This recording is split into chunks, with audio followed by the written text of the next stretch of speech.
Hello friends, कैसे हैं आप सब। आज की वीडियो आज तक की सबसे महत्वपूर्ण वीडियो होने वाली है। मेरा नाम मोहम्मद अली।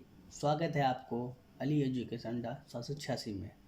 चलिए, चैप्टर 3 NCERT क्लास 6 ज्योग्राफी का 2 चैप्टर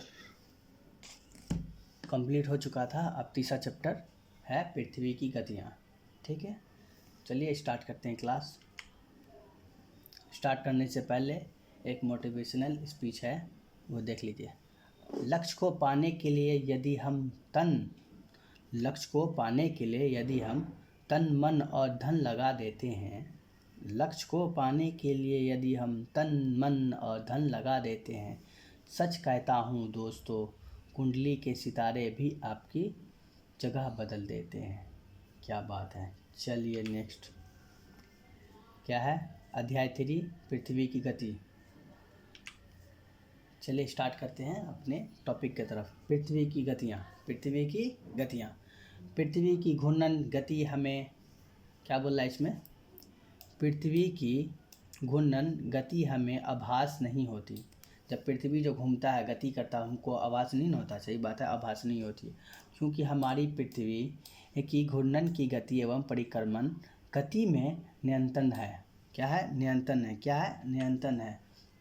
पृथ्वी के सूर्य के चारों ओर घूर्णन करने तथा अपनी धुरी पर घूमने में कई प्रमाण है। उदाहरण देखिए क्या है। पृथ्वी अपनी धुरी पर नहीं घूमती तो एक हिस्से पर हमेशा दिन रहता तथा दूसरे हिस्से पर हमेशा रात रहती। क्या बोल रहा है उदाहरण में? पृथ्वी अपनी धुरी पर नहीं घूमती तो एक हिस्से पर हमेशा दिन रहता तथा दूसरे हिस्से पर हमेशा रात रहती। इसलिए इसके अतिरिक्त पृथ्वी के सूर्य के चारों ओर घूर्णन करने से ही मौसम परिवर्तित होते हैं। और क्या बोला है इसमें? इसके अतिरिक्त पृथ्वी के सूर्य के चारों ओर घूर्णन करने से ही मौसम परिवर्तित होते हैं। मौसम में परिवर्तन होता है। कहीं सर्दी है, कहीं गर्मी है, कहीं बरसात है, कहीं है, उसी का हिसाब ये रहता है। ठीक है, पृथ्वी के घूर्णन की वजह से है। अतः इन सभी परिणामों से सिद्ध हो जाता है पृथ्वी सूर्य के चारों ओर तथा अपनी दूरी पर सतत रूप से घूमती है। अन्य ग्रह की तरह पृथ्वी अपने अक्ष पर लगातार घूमती रहती है। क्या? पृथ्वी अपने अक्ष पर लगातार घूमती रहती है। यहाँ पे देखिए है ना, ये पृथ्वी है, ये सूर्य है। कैसे घूम रहा है देखिए, ऐसे इधर घुमा तो इस तरफ रात हो गया, इस तरफ अंधेरा, फिर इधर घुमा तो इस तरफ ये अंधेरा, इस तरफ रात, इस तरफ रात, इस तरफ अंधेरा, है ना। इसी तरीक़ा से पृथ्वी घूमते रहते हैं। 360 डिग्री में घूमते रहता है। 360 डिग्री घूमते दिन और रात चेंज कर देता है। दूसरा पॉइंट क्या बता, पृथ्वी अपने अक्ष के सहारे घूर्णन करती है। अक्ष उत्तरी ध्रुव तथा दक्षिणी ध्रुव को मिलाने वाले काल्पनिक रेखा है। क्या बोल रहा है? अक्ष उत्तरी ध्रुव तथा दक्षिणी ध्रुव को मिलाने वाले काल्पनिक रेखा है। क्या है? काल्पनिक रेखा है। हमारी पृथ्वी के परिक्रमण कक्ष से निर्मित तथा पृथ्वी के केंद्र से गुजरने वाले तल को कक्ष तल अथवा कक्ष सतह कहा जाता है। क्या कहा जाता है? कक्ष तल और कक्ष सतह कहा जाता है।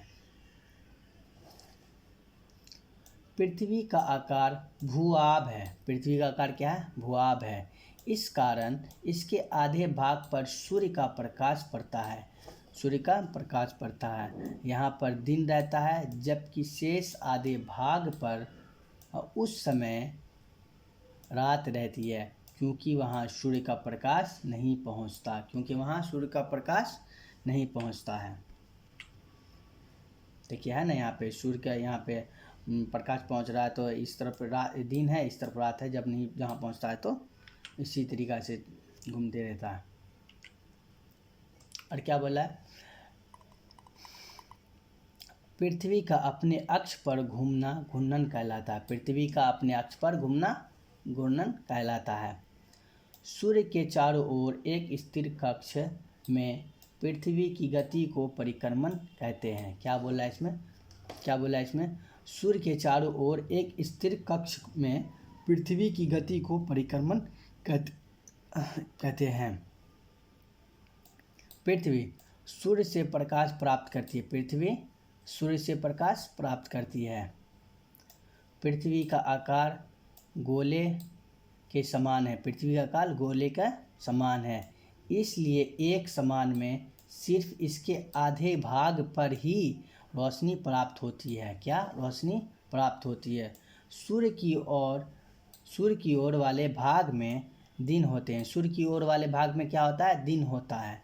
जबकि दूसरा भाग जो सूर्य से दूर होते हैं जबकि दूसरा भाग जो सूर्य से दूर होते हैं वहाँ रात होती है। वहाँ क्या होती है?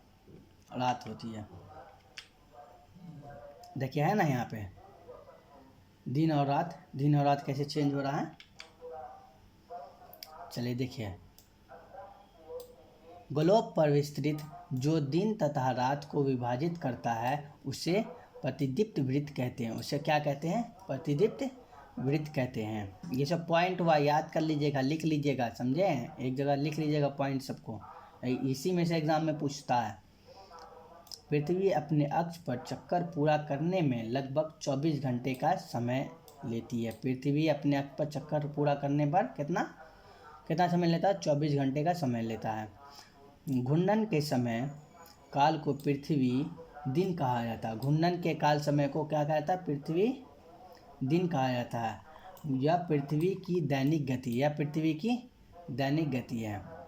पृथ्वी की दूसरी गति जो सूर्य के चारों ओर कक्ष में होती है।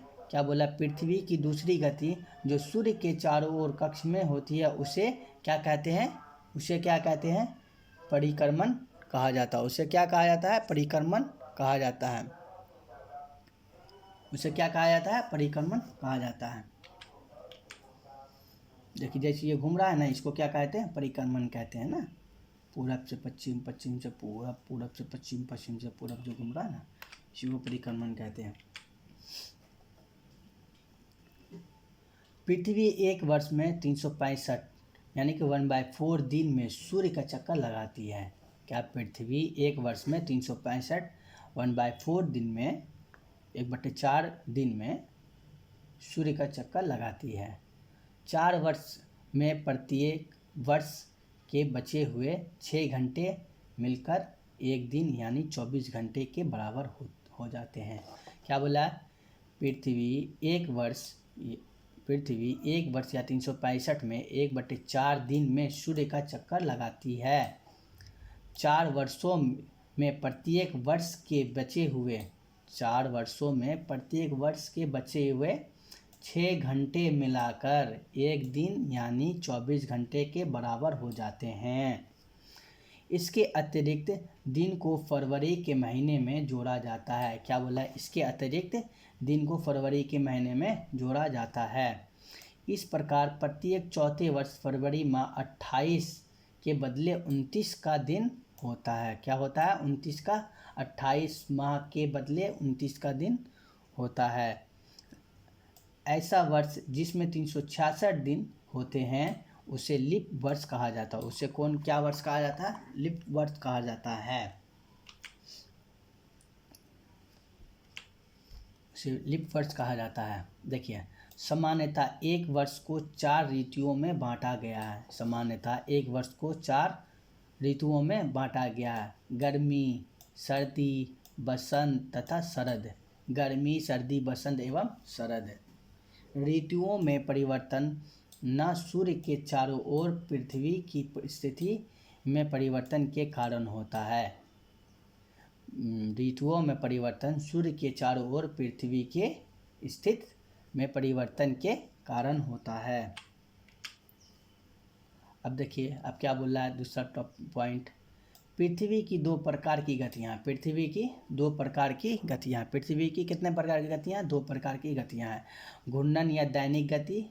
पहला क्या है? घूर्णन या दैनिक गति। दूसरा परिक्रमण या वार्षिक गति। पहला क्या बोल रहा है? घूर्णन या दैनिक गति। दूसरा परिक्रमण या वार्षिक गति। चलिए पहला देखते हैं घूर्णन या दैनिक गति का। पृथ्वी अपने अक्ष पर पश्चिम से पूरब की दिशा में लट्टू के समान घूमती है। किसके समान? लट्टू के समान घूमती है। पृथ्वी अपने अक्ष पर पश्चिम से पूरा घूमते हुए 23 घंटे 56 मिनट में एक चक्कर पूरा करती है। क्या बोल रहा है? पृथ्वी अपने अक्ष पर पश्चिम से पूरब की दिशा में लट्टू के समान घूमती है। पृथ्वी अपने अक्ष पर पश्चिम से पूरब घूमते हुए 23 घंटे 56 मिनट में एक चक्कर पूरा करती है। फिर दूसरा पॉइंट देखिए, पृथ्वी के अपने अक्ष पर घूमने को घूर्णन गति या दैनिक गति कहते हैं। क्या बोला? पृथ्वी के अपने अक्ष पर घूमने को घूर्णन गति या दैनिक गति कहते हैं। पृथ्वी के अपने अक्ष पर घूर्णन के कारण ही दिन और रात होता है। क्या बोला है? पृथ्वी के अपने अक्ष पर घूर्णन के कारण ही दिन और रात होता है।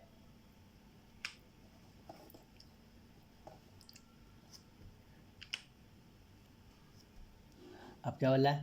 पृथ्वी अपने अक्ष पर घूमने के साथ साथ एक निश्चित मार्ग पर सूर्य के चारों ओर परिक्रमण करती है। पृथ्वी अपने अक्ष पर घूर्णन के साथ साथ एक निश्चित मार्ग पर सूर्य के चारों ओर परिक्रमण करती है। सूर्य के चारों ओर पृथ्वी के इस गति को परिक्रमण अथवा पृथ्वी की वार्षिक गति कहते हैं। क्या कहते हैं? वार्षिक गति कहते हैं। पृथ्वी के परिक्रमण गति के कारण ही दिन रात का छोटा बड़ा होना तथा ऋतुओं में परिवर्तन होता है। किसमें परिवर्तन होता है? ऋतुओं में। दिन रात का भी छोटा होना और ऋतुओं में भी परिवर्तन होता है। किसका? पृथ्वी को घूर्णन की वजह से। पृथ्वी सूर्य की परिक्रमा एक दीर्घ वृत्ताकार कक्षा में रह करती है। पृथ्वी सूर्य की परिक्रमा एक दीर्घ वृत्ताकार कक्षा में करती है। अतः यह कभी सूर्य के निकट आ जाती तो कभी सूर्य से दूर चली जाती है। क्या चली जाती है? दूर चली जाती है। अगर ये वीडियो अच्छा लगा तो आप लोगों को लाइक कीजिए, कमेंट कीजिए, शेयर कीजिए, अपने दोस्तों में खूब शेयर कीजिए। देखिए पॉइंट क्या रहा? पृथ्वी अपनी कक्ष में सूर्य की परिक्रमा करते हुए पृथ्वी, अच्छा यहाँ पे कुछ पॉज छूट गया है। पृथ्वी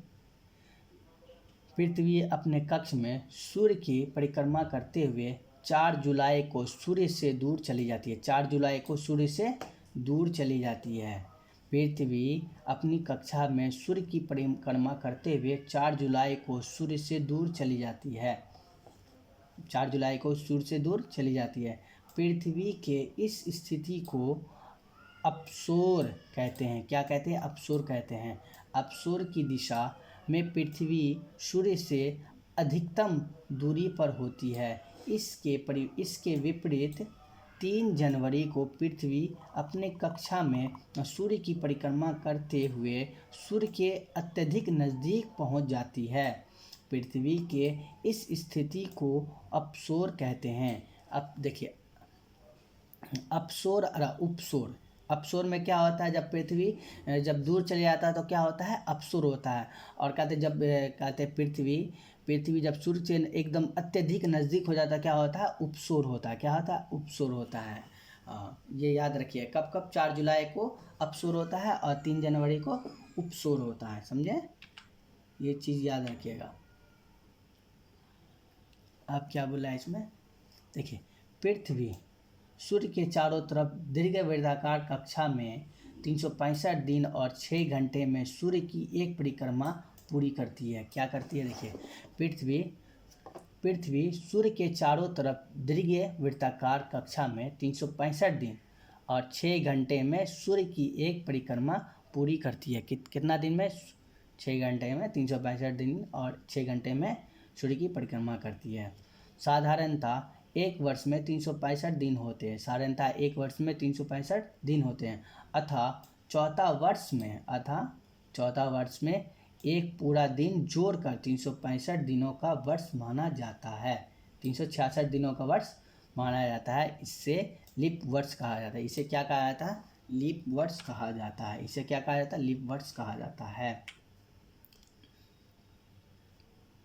अब देखिए, अगर दोस्तों ये वीडियो बहुत अच्छा लग रहा है आप लोगों को तो अपने दोस्तों में शेयर कीजिए, लाइक कीजिए, कमेंट कीजिए, मेरे सब्सक्राइब को बढ़ा दीजिए, क्योंकि हम लोग को मोटिवेशन मिलता है। इसलिए इससे अच्छा और इससे अच्छे से अच्छा वीडियो बना के आपको सामने पेश करेंगे, आपको देंगे, जो कि एग्ज़ाम में इम्पोर्टेंट जहाँ जहाँ से क्वेश्चन सब आता है वहाँ वहाँ का हम एकदम निचोड़ आपको दे रहे हैं।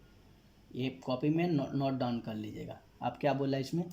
21 जून को उत्तरी गोलार्ध, 21 जून को उत्तरी गोलार्ध। देखिए, सूर्य की तरफ झुका होता है। 21 जून को क्या होता है? पृथ्वी सूर्य की तरफ झुका होता है। 21 जून को क्या होता है? सूर्य की तरफ झुका होता है, जिसके कारण सूर्य की किरणें कर्क रेखा पर सीधी पड़ती है। जिसके कारण सूर्य की किरणें कर्क रेखा पर सीधी पड़ती है, जिससे उत्तरी गोलार्ध में बहुत बड़े भाग में सूर्य की रोशनी प्राप्त होती है। इसलिए विषुववृत्त के उत्तरी भाग में गर्मी का मौसम होता है। अब देखिए गर्मी का मौसम गर्म कैसे होता है माहौल। देखिए अब क्या बोला है इसमें। 21 जून को उत्तरी गोलार्ध, 21 जून को उत्तरी गोलार्ध में सूर्य कहते हैं पृथ्वी और सूर्य का क्या कॉम्बिनेशन है देखिएगा। सूर्य की तरफ झुका होता है कौन? पृथ्वी झुका होता है। कब झुका होता है? 21 जून को। कहाँ पर? किस दिशा में? उत्तरी गोलार्ध दिशा में झुका होता है सूर्य की तरफ, जिसके कारण सूर्य की किरणें कर्क रेखा पर सीधी पड़ती है। जिसके कारण सूर्य की किरणें जो होता है कर्क रेखा पर सीधी पड़ती है। 21 जून जैसे ये है, देखिए पृथ्वी हुआ, ये कर्क रेखा हो गई, ये कर्क हो गया, और यहाँ पे क्या हो गया? ये सन हुआ, ये सन हो गया। ये सीधा पड़ता कर्क रेखा पे, ये है सन, एस, पृथ्वी है ना। ये सीधा पड़ता क्या? सीधा पड़ता किसमें? कर्क रेखा पे। कहाँ पे? उत्तरी गोलार्ध में। ये उत्तरी गोलार्ध हुआ ना, उत्तरी गोलार्ध में सीधा रोशनी पड़ता है। ठीक, सीधा रोशनी पड़ती है, जिसके कारण उत्तरी गोलार्ध को बहुत बड़े भाग में उत्तरी गोलार्ध बहुत बड़े भाग में सूर्य की रोशनी प्राप्त होती है। इसलिए विषुवतीय वृत्त के उत्तरी भाग में गर्मी का मौसम होता है। इसलिए गर्मी का मौसम होता है। अब देखिए इसमें क्या बोल रहा है इसमें। अब यहाँ पे देखिए सूर्य, ये सूर्य हो गया 21 मार्च, 21 जून और 22 दिसंबर और क्या बोला? 29 दिसंबर। इसमें क्या बोला था? इसमें 21 जून को बोला था ना। देखिए इस 21 जून के इसमें क्या बोलेगा इसमें। देखिए 21 जून है ना, यहाँ पे 21 जून क्या बोला है इसमें? सूर्य कितना पे? सीधा। देखिए सीधा विषुवत रेखा पे है ना, कर्क रेखा पे सीधा पड़ रहा है ना, यहाँ पे सीधा। उत्तरी गोलार्ध में गर्म ऋतु, उत्तरी आयतन में दक्षिण गोलार्ध में शीतोष्ण ऋतु, मतलब ठंडा ऋतु। देखिए यही इसी हिसाब से दिन और रात और गर्म मौसम जो होता है ना, चेंज होते रहता है इसमें। देखिए 21 जून को इन क्षेत्रों में सबसे लंबा दिन तथा सबसे छोटी रात होती है। क्या? 21 जून को इन क्षेत्रों में सबसे लंबा दिन तथा सबसे छोटी रात होती है। कब होती है? 21 जून को होती है। पृथ्वी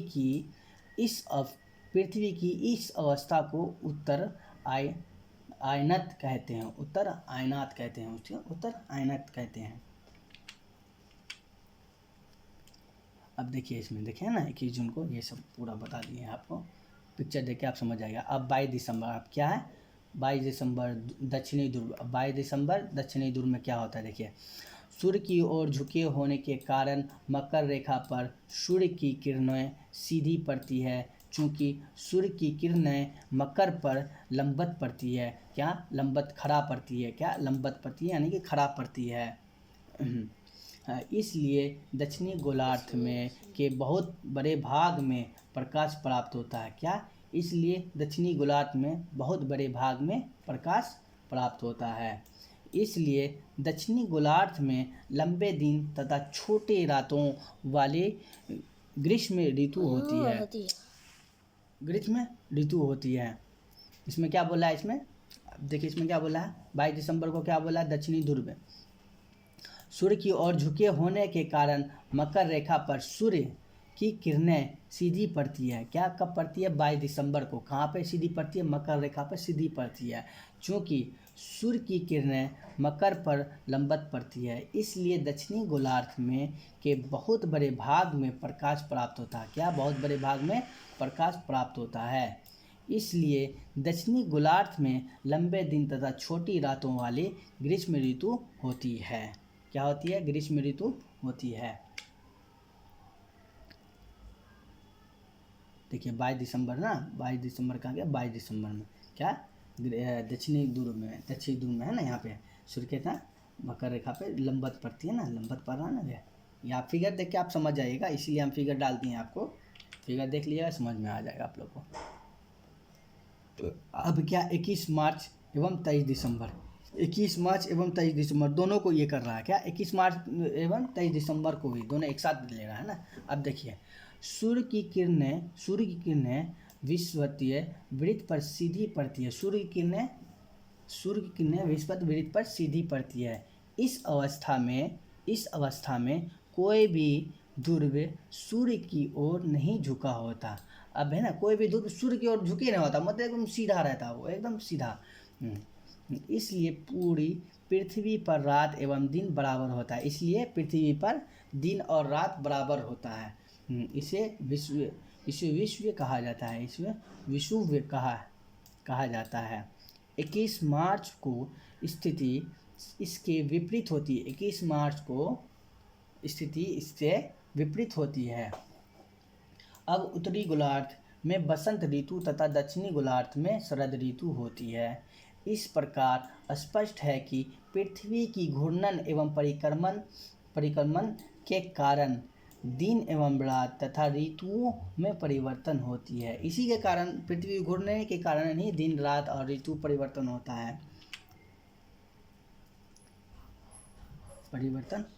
है। 21 मार्च को स्थित इसके विपरीत होती है, जब उत्तरी गोलार्ध में बसंत ऋतु तथा दक्षिणी गोलार्ध में शरद ऋतु होती है।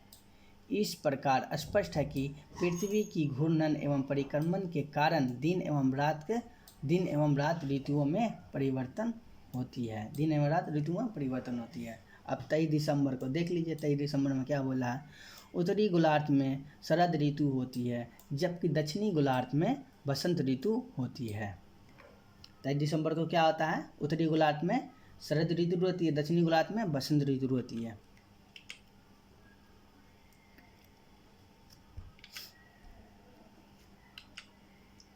यहीं तक था ये टॉपिक। पृथ्वी की गति का टॉपिक ख़त्म हो गया। क्लास चैप्टर 3 ख़त्म हो गया।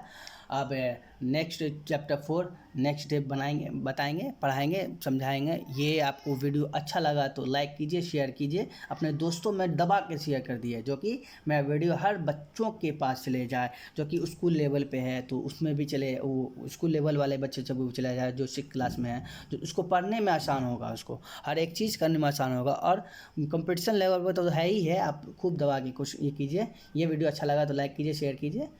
इसके लिए आपको बहुत अच्छा लगा होगा। ये हमको पता है बहुत अच्छा वीडियो है, बहुत अच्छा लगा होगा आपको, बहुत अच्छा लगा होगा।